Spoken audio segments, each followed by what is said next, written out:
Friends, LGR study के YouTube channel में आप सभी का स्वागत है। दोस्तों, इस वीडियो सीरीज में हम आप लोगों को 12th बोर्ड एग्जाम के बेहतर तैयारी के लिए समाज शास्त्र के 500 अति महत्वपूर्ण ऑब्जेक्टिव प्रश्न का तैयारी करवाने वाले हैं।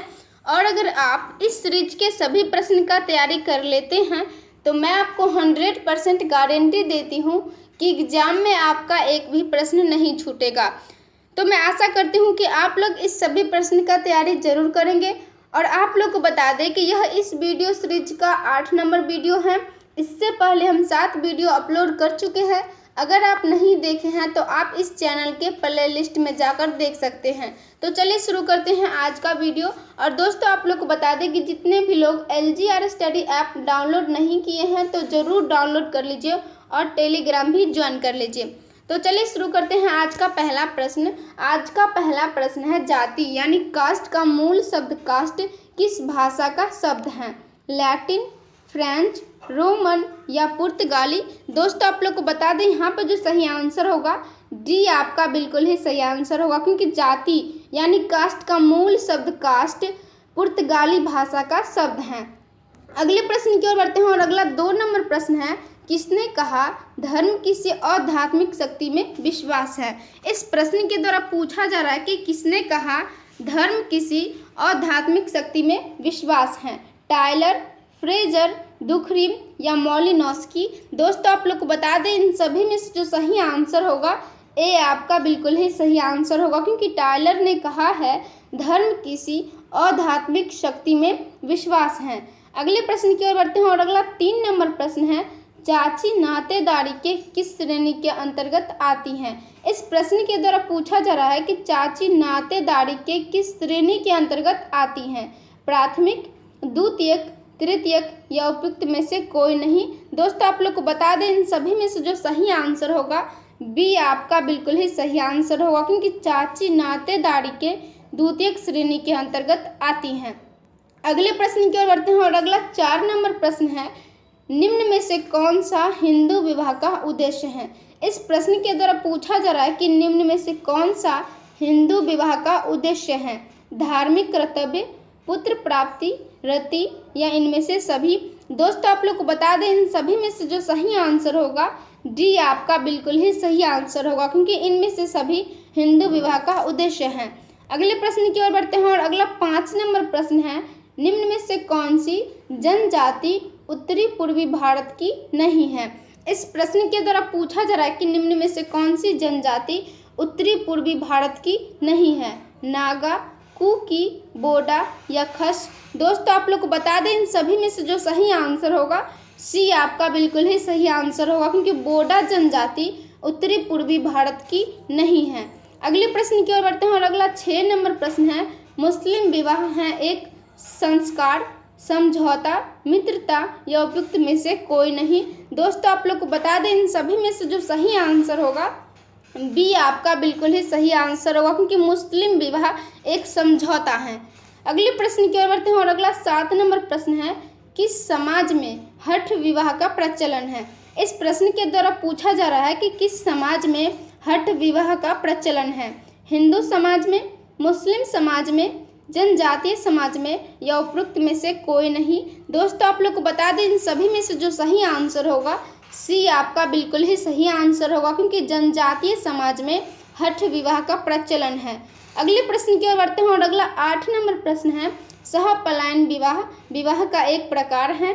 जनजातीय समाज में, हिंदू समाज में, मुस्लिम समाज में या ईसाई समाज में? दोस्तों, आप लोग को बता दें यहाँ पर जो सही आंसर होगा ए आपका बिल्कुल ही सही आंसर होगा, क्योंकि सहपलायन विवाह जनजातीय समाज में विवाह का एक प्रकार है।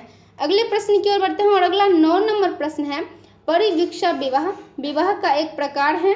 जनजातीय समाज में, हिंदू समाज में, मुस्लिम समाज में या ईसाई समाज में? दोस्तों, आप लोग को बता दें इन सभी में से जो सही आंसर होगा ए आपका बिल्कुल ही सही आंसर होगा, क्योंकि परिवीक्षा विवाह जनजातीय समाज में विवाह का एक प्रकार है।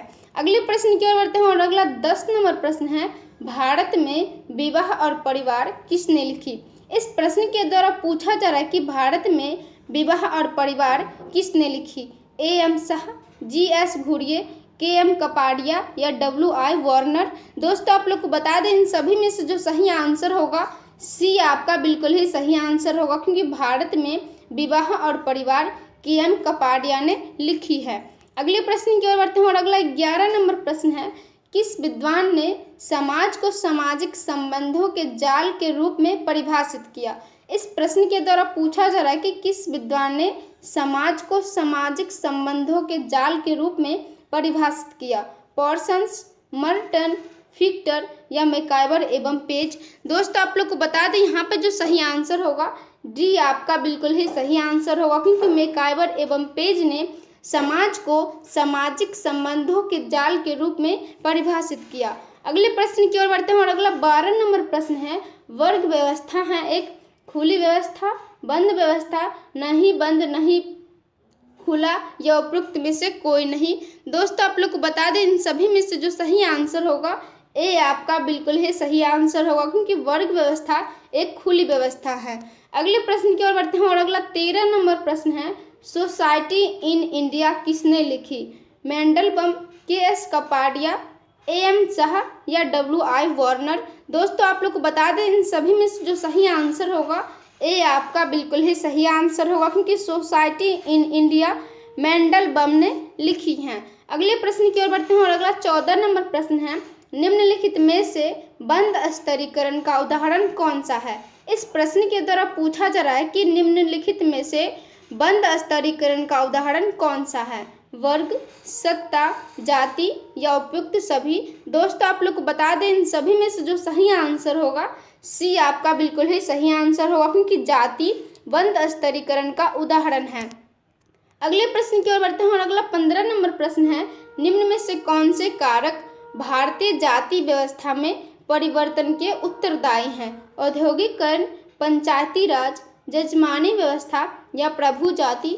दोस्तों आप लोग को बता दें इन सभी में से जो सही आंसर होगा ए आपका बिल्कुल ही सही आंसर होगा, क्योंकि औद्योगिकरण भारतीय जाति व्यवस्था में परिवर्तन के लिए उत्तरदायी हैं।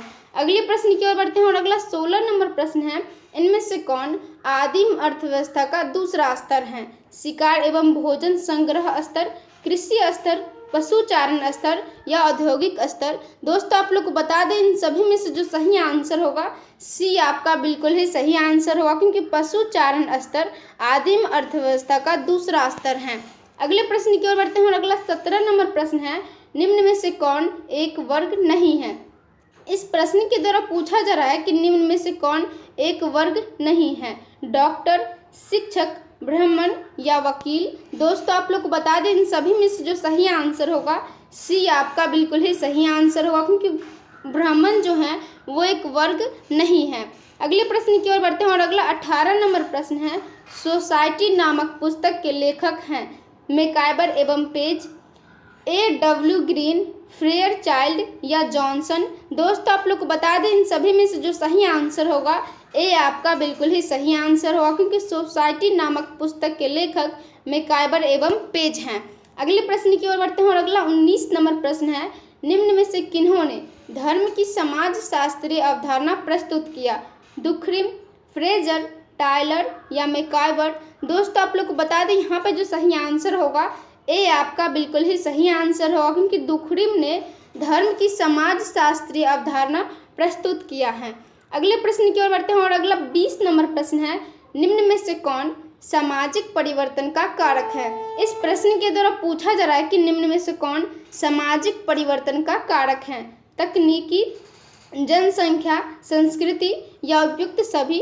दोस्तों आप लोग को बता दें इन सभी में से जो सही आंसर होगा डी आपका बिल्कुल ही सही आंसर होगा, क्योंकि उपयुक्त सभी सामाजिक परिवर्तन का कारक हैं। अगले प्रश्न की ओर बढ़ते हैं और अगला 21 नंबर प्रश्न है, मार्क्स ने सामाजिक परिवर्तन के लिए किस कारक को उत्तरदायी माना है। भौगोलिक, सांस्कृतिक, आर्थिक या जनसंख्यात्मक। दोस्तों आप लोग को बता दें इन सभी में से जो सही आंसर होगा सी आपका बिल्कुल ही सही आंसर होगा, क्योंकि मार्क्स ने आर्थिक सामाजिक परिवर्तन के लिए आर्थिक कारक को उत्तरदायी माना है। अगले प्रश्न की ओर बढ़ते हैं और अगला 22 नंबर प्रश्न है, खासी नामक जनजाति किस राज्य में निवास करती हैं।